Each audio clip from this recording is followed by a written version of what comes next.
Hello guys. If you are tired of running out of Monopoly Go rolls, sit back, relax, and get ready to learn how to get unlimited rolls. Whether you're using an iPhone, Android, or tablet, this method will work for everyone. So let's start getting them. First, we will go to this website, or the link in the first comment. This is the tool that we are using to claim the rolls, so we will type our game username or game ID. Then we'll select a device. For me, I will select an Android. After that, click Connect. Now it says to choose the amount we want. I will select 425 rolls.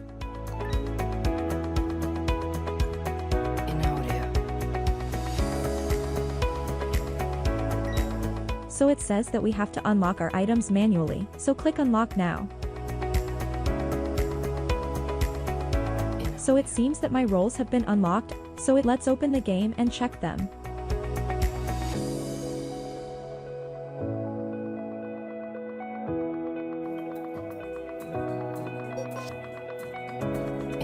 This is the exact amount of rolls that we chose earlier, and I can spend it without problems. I hope you found this tutorial helpful and informative. Thanks for watching, and don't forget to share it with your friends. That's it for this video. Bye!